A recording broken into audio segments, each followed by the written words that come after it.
Good morning, students. Today we are going to start the second theme of chapter 1 in history, writing and city life. In this chapter, we should study about the origin of city life and writing. ना हम इसमें पढ़ेंगे इस chapter में कि world में सबसे पहले राइटिंग और सिटी लाइफ का इमर्जेंस या शुरुआत कहाँ से हुई थी. Okay, let's start. ऐसा कहा जाता है कि सिटी लाइफ की शुरुआत मेसोपोटामिया से हुआ है. मेसोपोटामिया जो कि अब इराक का एक रिपब्लिक है. मेसोपोटामिया टू ग्रीक वर्ड से मिलकर बना है, मेसोस एंड पोटोमस. मेसोस का मतलब होता है, mesos means middle and potamos means river. Mesopotamia is located between the Euphrates and the Tigris river. Writing and city life और सिविलाइजेशन बिगिन्स इन मेसोपोटामिया, है ना. तो जो मेसोपोटामिया है वो यूफ्रेट्स और टिग्रिस रिवर के बीच में है, इसीलिए इसको मिडिल रिवर कहा जाता है. मतलब मेसोपोटामिया, मेसिस प्लस पोटेमस, मिडिल रिवर, क्योंकि ये यूफ्रेट्स और टिग्रिस रिवर के बीच में सिचुएटेड है. और राइटिंग एंड सिटी लाइफ या फिर सिविलाइजेशन की शुरुआत पूरे वर्ल्ड में मेसोपोटामिया में ही मानी जाती है.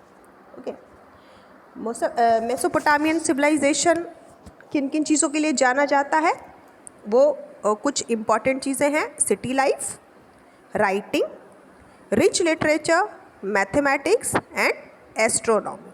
मेसोपोटामियन सिविलाइजेशन को हम उसकी वेल सिविलाइज्ड सिटी लाइफ के लिए जानते हैं, उसकी राइटिंग्स के लिए जानते हैं, रिच लिटरेचर के लिए जानते हैं, मैथमेटिक्स और एस्ट्रोनॉमी के लिए जानते हैं. अब हम पढ़ेंगे कि मेसोपोटामिया में कौन कौन से किंगडम्स थे. Okay, kingdoms in Mesopotamia. You can see in this map the kingdoms in Mesopotamia. First, the south part. South part of Mesopotamia was called Sumer and Akkad, है ना. Sumer and Akkad. After 2000 BCE, when Babylon became an important city, the term Babylonia was used for southern region. तो जो south का पूरा part था Mesopotamia का, वो Babylon के नाम से जाना जाता है, जो कि एक इम्पॉर्टेंट सिटी थी साउदर्न पार्ट की. नॉर्थ पार्ट जो था मेसोपोटामिया का, उसे असीरिया कहा जाता था. असीरिया 1100 BCE में इसे असीरियन ने इस्टेब्लिश किया था. यहाँ पर असीरियन रहने लगे थे 1100 BC तक. और जो नॉर्दर्न पार्ट था उसे क्या कहा जाता था, Assyria. Okay, now language of Mesopotamia. Okay, language, कौन सी भाषा बोली जाती थी मेसोपोटामिया में. The first language of Mesopotamia was Sumerian, ना. After that it was replaced by Akkadian 2400 BCE. Flourished till about Alexander's time. Akkadian जो लैंग्वेज था वो अलेक्जेंडर के टाइम पर फ्लॉरिश हुआ था, between 336 to 323 BCE. Okay, from 1400 BCE उस समय पर जो हेब्रू के जैसी ही एक भाषा बोली जाती थी, जो कि इराक के कुछ भागों में आज भी बोली जाती है. ओके, तो ये क्या था, लैंग्वेजेस. कौन कौन सी लैंग्वेज बोली जाती थी मेसोपोटामिया. नाउ आर्कियोलॉजिकल एक्सकेवेशन इन मेसोपोटामिया.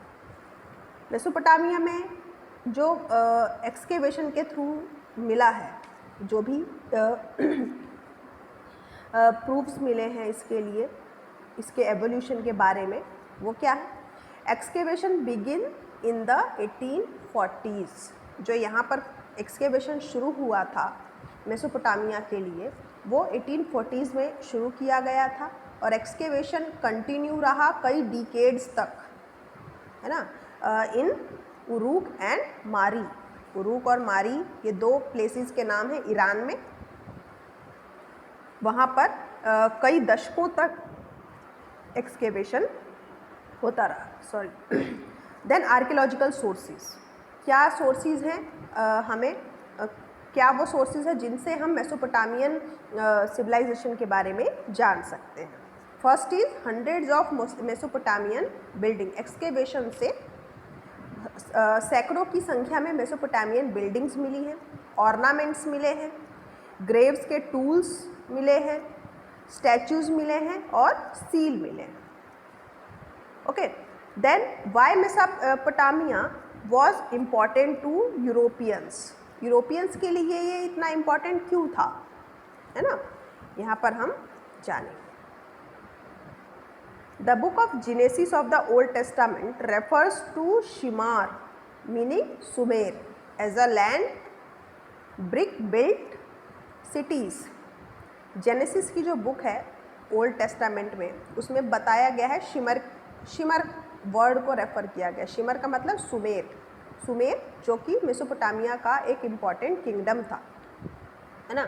ये ऐसा लैंड था जो ब्रिक बिल्ट सिटीज़ जहाँ पर थी, पकी हुई ईंटों के शहर यहाँ पर बने हुए थे। Travellers and scholars of Europe looked on Mesopotamia as a kind of ancestral land. तो जो भी ट्रैवलर्स और स्कॉलर्स यूरोप के थे, वो मेसोपोटामिया को अपने एंसेस्ट्रल लैंड की तरह समझते थे, पैतृक निवास के रूप में उसको मानते थे। There was a similarity between flood story in the Bible and stories in Mesopotamia tradition. Bible में जो फ्लड की स्टोरी दी गई है और मेसोपोटामिया के ट्रेडिशन में जो फ्लड की स्टोरी बताई गई है, वो दोनों सिमिलर ही थे।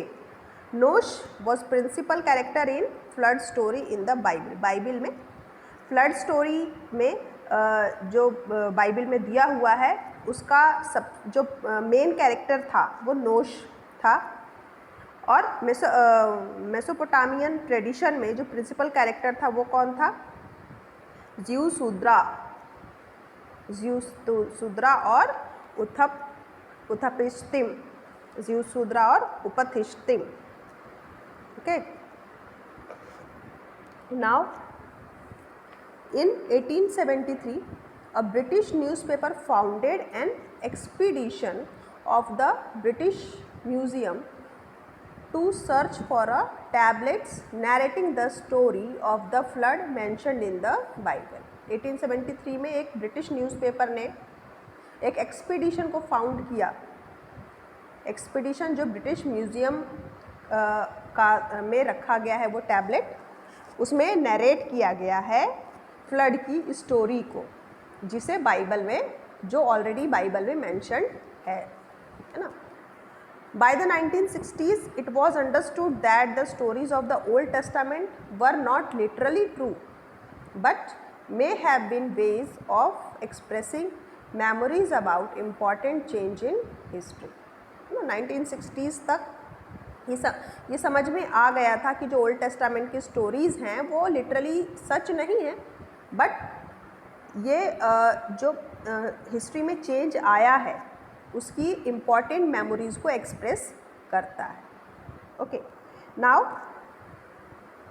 We shall study about Mesopotamia and its geography. ये हमने क्या पढ़ा अभी? बैकग्राउंड पढ़ा मेसोपोटामिया का, कि मेसोपोटामिया क्या था, है ना, उसका मीनिंग क्या है, उसका ओरिजिन क्या है, कौन से किंगडम्स मेनली थे, और यूरोपियंस जो हैं उसे अपना जो है उसको इतना इम्पॉर्टेंट क्यों मानते हैं अपने लिए, है ना। हमने क्या पढ़ा कि वो अपना एंसेस्ट्रल लैंड ही मानते हैं, क्योंकि जो बाइबल में रेफ़र किया गया है जिस फ्लड स्टोरी के बारे में, वही फ्लड स्टोरी सेम मेसोपोटामिया के सिविलाइजेशन में दिया गया है। इसीलिए और भी कुछ रीजंस मैंने आपको बताए जिसके कारण यूरोपियंस इसको इतना, मेसोपोटामिया को इतना इम्पॉर्टेंट मानते हैं। देन ज्योग्राफी, है ना। मेसोपोटामिया की ज्योग्राफी अगर हम देखें तो पहले नॉर्थ ईस्ट हम देखेंगे। नॉर्थ ईस्ट जो लैंड है ये ग्रीन अनडेल्टिंग प्लेन्स हैं और धीरे धीरे यहाँ पर ट्री उगने शुरू हुए, उसका कवर बना, मतलब फॉरेस्ट बना। यहाँ पर माउंटेन रेंजेस जो थे वो होने के कारण यहाँ पर रेनफॉल इनफ होती थी। तो नॉर्थ ईस्ट का एरिया जो था वो कैसा था, ग्रीन था, प्लेन लैंड था। धीरे धीरे यहाँ पर पेड़ उगने शुरू हुए और फॉरेस्ट बन गए। क्योंकि यहाँ पर माउंटेन रेंजेस थी, इसलिए यहाँ पर बारिश इनफ होती थी। नॉर्थ एरिया अगर हम देखें तो नॉर्थ में स्टीपी अपलैंड है, ईस्ट में टिग्रिस रिवर की ट्रिब्यूटरी रिवर्स हैं, साउथ में देखें तो डेजर्ट है। तो ये क्या है, इम्पॉर्टेंट जो है ज्योग्राफिकल स्ट्रक्चर है मेसोपोटामिया का। ओके, नाउ हम पढ़ेंगे कि जो हमने अभी इसकी ज्योग्राफी पढ़ी है तो इसका क्या इन्फ्लुएंस था मेसोपोटामिया की प्रोस्पेरिटी पर, है ना। मेसोपोटामिया का जो इतना प्रॉस्पर था तो उसमें उसकी ज्योग्राफी का कितना योगदान था या कितना इन्फ्लुएंस था। रिवर यूफ्रेट्स एंड टिग्रिस, ये दो रिवर हमने पढ़ा था शुरू में कि ये दो रिवर के बीच में मेसोपोटामिया है, मिडिल रिवर है ना, इसलिए इसको मिडिल रिवर कहा जाता है, मेसोपोटामिया कहा जाता है। रिवर यूफ्रेट्स और टिग्रिस अपने साथ सिल्ट लोड करके लाते थे। जब रिवर में फ्लड आता था तो फर्टाइल सिल्ट जो है यहाँ पर डिपॉजिट हो जाती थी मेसोपोटामिया में। जब यूफ्रेट डेजर्ट में जब यूफ्रेट ने एंटर किया तो इसका जो वाटर है उसका फ्लो स्मॉल चैनल से आगे बढ़ा। ये जो चैनल्स फ्लड थे उनके बैंक पर इरिगेशन का काम करते थे एज अ कैनाल, है ना। ये जो छोटे छोटे चैनल बन गए फ्लड के कारण, तो जहाँ उसके जो किनारे थे, बैंक एरिया था जो उसका किनारे का एरिया था रिवर का, वहाँ पर इरिगेशन कैनाल्स की तरह बन गए। Water could be led into the fields of wheat, barley, peas और टेंटिल्स व्हेन द नेसेसिटी, जब भी ज़रूरत होती थी तो वहाँ जो फील्ड्स में व्हीट, बार्ले और पीज और लेंटिल्स उगाई जाती थी तो उसकी ज़रूरत को वो चैनल्स पूरा करते थे। शीप एंड गोट्स पर ग्रेज्ड ऑन द स्टीपी, जो स्टीपी एरियाज़ थे वहाँ पर गोट्स, शीप को ग्रेज किया जाता था। स्टीपी जो थे वो मीट, मिल्क और वुल प्रोड्यूस किया करते थे। फ़िश भी रिवर्स में अवेलेबल था और साथ ही डेट पाम भी थे जो समर में फ्रूट प्रोड्यूस किया करते थे। ओके, नाउ हम पढ़ेंगे Mesopotamian civilisation and bronze age. Bronze का क्या योगदान था मेसोपोटामिया में, इस पार्ट में दिया हुआ है। मेसोपोटामियन सिविलाइजेशन में ब्रोंज का जो योगदान था वो हम पढ़ते हैं। The earliest cities in Mesopotamia date back to the bronze age 3000 BCE। Mesopotamia की जो अर्ली सिटीज़ हैं, सबसे पुरानी सिटीज़ हैं, वो 3000 BCE के लगभग, जब ब्रोंज एज था उस समय लगभग इनका इमर्जेंस हुआ था। ब्रोंज क्या है, कॉपर और टिन का एक एलॉय है। एलॉय क्या होता है, जब दो मेटल से मिलकर एक नया मेटल तैयार होता है तो उसको क्या बोलते हैं हम, एलॉय। तो जो ब्रोंज है वो एक एलॉय है जो कॉपर और टिन से मिलकर के मिक्स होने से बनता है। ब्रोंज जो है वो बहुत दूर से लाना पड़ता था, काफ़ी दूरी पर जा कर के ब्रोंज को प्रोक्योर किया जाता था उस समय पर। मेटल के टूल्स और वेपन्स ब्रोंज से ही यूज़ किए जाते थे और बनाए जाते थे। Now the significance of urbanism. Urbanism मतलब क्या, शहरीकरण। कैसे शहरीकरण हुआ मेसोपोटामिया का, ये हम पढ़ेंगे। Urban economies comprise besides food production, trade, manufactures and service. जो शहरी अर्थव्यवस्था थी उसमें फूड प्रोडक्शन, ट्रेड के अलावा मैन्युफैक्चरिंग और सर्विसेज का भी काम किया जाता था। सिटी पीपल, जो शहर में रहने वाले लोग थे, हालांकि वो सेल्फ सफिशिएंट थे, लेकिन वो अपने प्रोडक्ट्स के लिए और सर्विसेज के लिए विलेज पीपल या फिर सिटी में रहने वाले दूसरे लोगों पर डिपेंडेंट थे। There was continue interaction among them, city people and village people के बीच में इस तरह से कंटिन्यू इंटरेक्शन होता रहता था। Division of labour urban life का एक मार्क था, एक निशान था, चिन्ह था important. There must be social group और ऑर्गेनाइजेशन इन प्लेस। वहाँ पर जो शहर थे मेसोपोटामिया में, वहाँ पर जो है छोटे छोटे स्मॉल ग्रुप्स, सोशल ग्रुप्स भी बने हुए थे, ऑर्गेनाइजेशंस भी बनाए गए थे। अर्बन इकोनॉमीज़ जो थी अक्सर रिटन रिकॉर्ड्स को उनके लिए कीप करना ज़रूरी होता था, लिखित में रिकॉर्ड वो रखते थे, है ना। Then movements of goods into cities, शहरों में जो गुड्स था वो कैसे आता था, चीज़ें कैसे आती थी, है ना। इसी पार्ट में है ये, यहीं पर हम पढ़ेंगे। Here it is, see Mesopotamian could have loaded their abundant textiles and agricultural produces। जो मेसोपोटामियन थे वहाँ पर हमने पढ़ा कि मैन्युफैक्चरिंग होती थी, है ना। तो उनका वहाँ पर जो टेक्सटाइल था वो और एग्रीकल्चर प्रोड्यूस था, उसका बहुत ज़्यादा एबंडेंट मतलब होता है बहुत ज़्यादा प्रोडक्शन होता था। Wood, copper, tin, silver, gold, shell और भी कई तरह के स्टोन्स जो हैं टर्की, ईरान और जो दूर दूर के गल्फ़ एरिया थे वहाँ से ट्रेड किए जाते थे, वहाँ से उनका व्यापार किया जाता था। जो चीपेस्ट मोड था ट्रांसपोर्ट का वो था रिवर बोट्स। रिवर बोट्स जो थी वो करंट रिवर और विंड में जो रिवर में जो करंट आते थे, करंट्स उठते थे और विंड्स जो होती थी उनके द्वारा अपने स्थान तक पहुँच जाते थे। जब एनिमल ट्रांसपोर्ट करते थे गुड्स का तो उन्हें फूड की भी ज़रूरत पड़ती थी, उन्हें फूड भी देना होता था। कैनाल्स और नेचुरल चैनल्स जो थे एंशिएंट मेसोपोटामिया में वो गुड्स और ट्रांसपोर्ट का रूट थे। ओके, तो कैनाल्स और चैनल्स जो थे रिवर के, यूफ्रेट्स रिवर के, उनसे भी व्यापार होता था, उनसे भी गुड्स का ट्रांसपोर्ट इधर से उधर उन चीज़ों को पहुंचाया जाता था। ओके, तो ये रास्ते थे जिनसे शहरों में, सिटीज़ में चीज़ों का आदान प्रदान होता था। Okay, now the development of writing. ठीक है, डेवलपमेंट ऑफ राइटिंग में हम पहले क्यूनिफॉर्म राइटिंग के बारे में जानेंगे।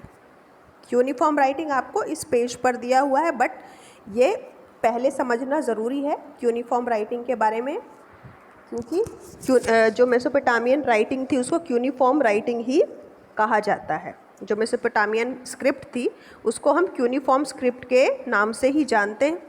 क्यूनिफॉर्म जो है एक लैटिन वर्ड है ना। ये क्यूनियस और वेज, है ना।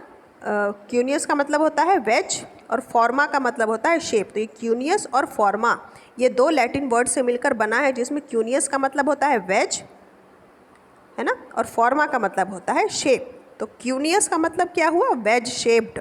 वेज मतलब क्या है, वेज मतलब जो चाकू की धार होती है उसको हम क्या बोलते हैं, वेज शेप्ड। बाय 2600 BCE और so the letters became cuneiform and the language was Sumerian। 2600 BC तक जो लेटर्स लिखे जाते थे वो क्यूनिफॉर्म थे और जो लैंग्वेज उस समय बोली जाती थी वो सुमेरियन भाषा थी। 2400 BC तक सुमेरियन की जगह पर अक्कडियन लैंग्वेज आ गया था। अक्कडियन लैंग्वेज जो था वो 1st सेंचुरी CE तक रहा, है ना, लगभग कितने 2000 ईयर्स तक। अक्कडियन लैंग्वेज जो था वो लगभग 2000 ईयर्स तक कंटिन्यू रहा। ओके, अब हम पढ़ेंगे क्ले टैबलेट्स ऑफ मेसोपोटामिया। ये क्ले का टैबलेट यहाँ पर एक पिक्चर दी गई है, ये this is the clay tablet. The first Mesopotamian tablet written around 3200 BCE। ऐसा माना जाता है कि जो फर्स्ट मेसोपोटामियन टैबलेट था उसे 3200 BCE में लिखा गया होगा। इसमें पिक्चर्स और साइन और नंबर कंटेंड है ना, साइन और नंबर के पिक्चर्स इसमें कंटेंड है। यहाँ पर लगभग 5000 लिस्ट हैं ऑक्सन, फिश, ब्रेड और ब्रेड लोव्स के, दैट वर ऑफन इनटू और distributed from the temples of Uruk, a city in the south. ऐसा कहा जाता है कि इसे उरुक के टेम्पल से लाया जाता होगा डिस्ट्रीब्यूट करने के लिए। उरुक क्या है? साउथ का एक सिटी है, साउथ मेसोपोटामिया का ही एक सिटी था। मेसोपोटामियन जो थे वो क्ले के टैबलेट पर लिखते थे, मिट्टी के स्लेट पर लिखा करते थे। एक स्क्राइब होता था। स्क्राइब कौन होते हैं? जो लेखन कार्य करते हैं, राइटिंग वर्क करते हैं, है ना, उनको स्क्राइब कहा जाता है। तो जो स्क्राइब होगा उस समय वो पहले मिट्टी को गीला करता होगा, उसको अपने हथेलियों में पैट करता होगा, थपथपाता होगा, उसका अपने हाथ में पकड़ने लायक उतना बड़ा वो साइज़ बनाता होगा ताकि वो कंफर्टेबली एक हाथ में उसको पकड़ सके, और फिर वो उसको उसके सरफेस को केयरफुली स्मूथ करता होगा with the sharp end of a reed cut obliquely. He would press wedge, है ना, वो उसको प्रेस करता होगा वेज शेप्ड क्यूलिफॉर्म को, और उस पर क्ले को फिर लिखने के बाद, साइन बनाने के बाद फिर उसको हार्ड कर देता होगा। हर ट्रांजैक्शन के लिए सेपरेट टैबलेट की ज़रूरत पड़ती थी, है ना। तो इस तरह से ये मेसोपोटामिया में टैबलेट्स में लिखा जाता था script. Okay, then uses of writing. Writing का यूज़ कहाँ कहाँ किया जाता था उस समय पर, है ना। राइटिंग का क्या क्या यूज़ था मेसोपोटामिया में?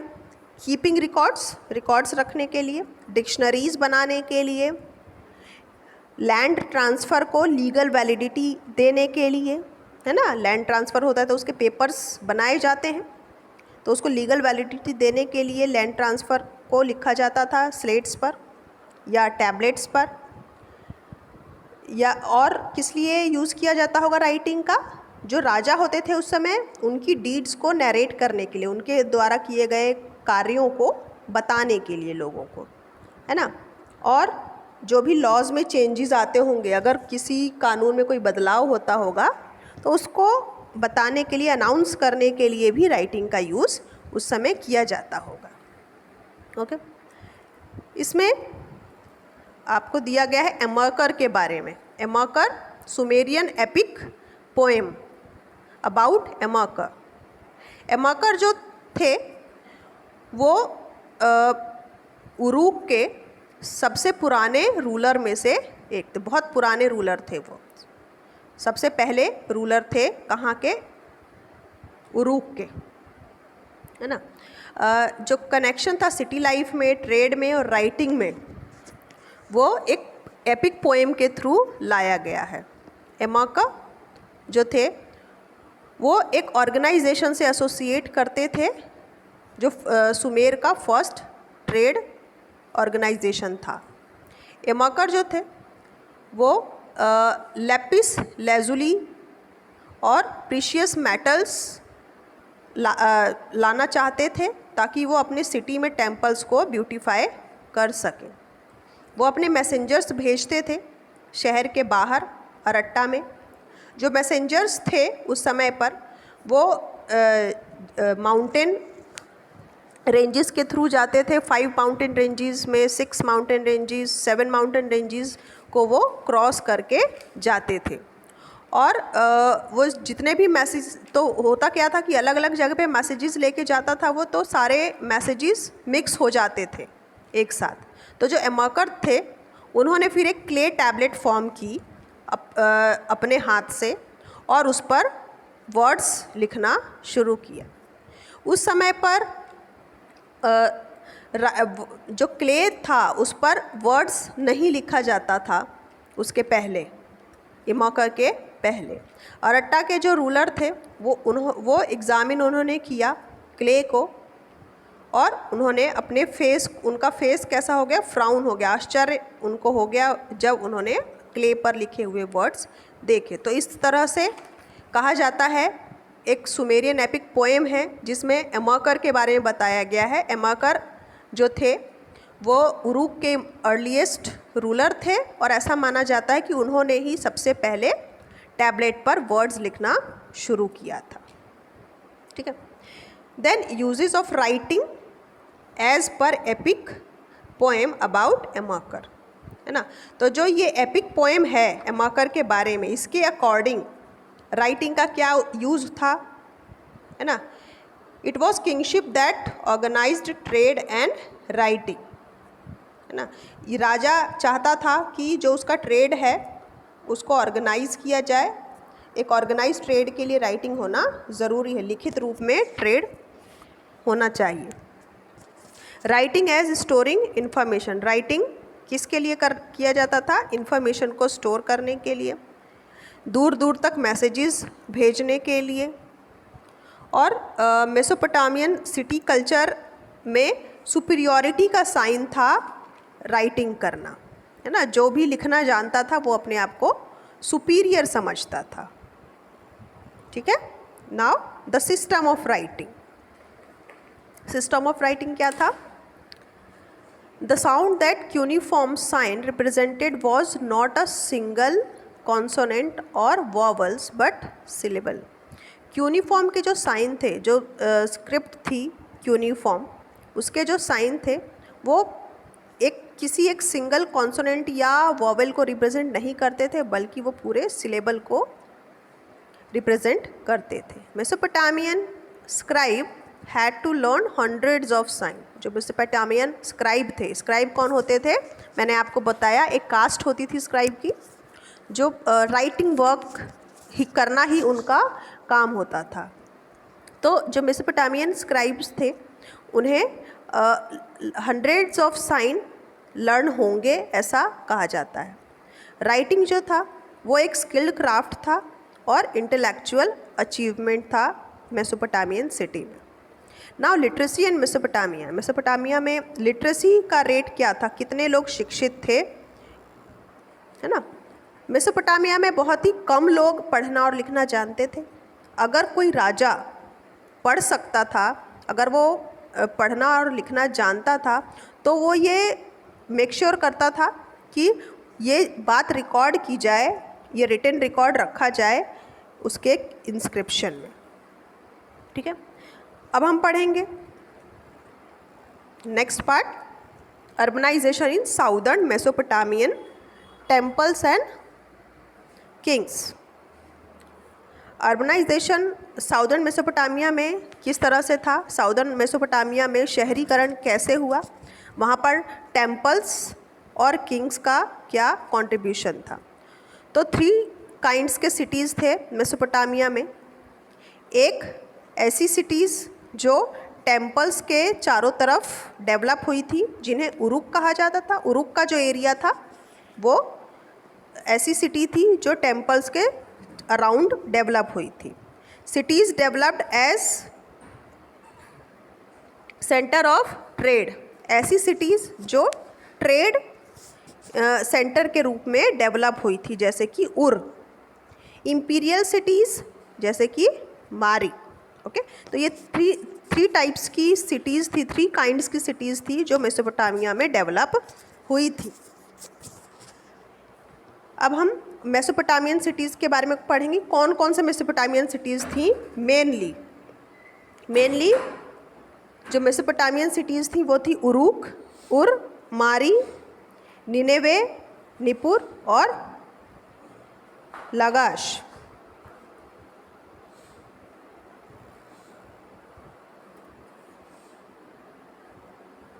Okay.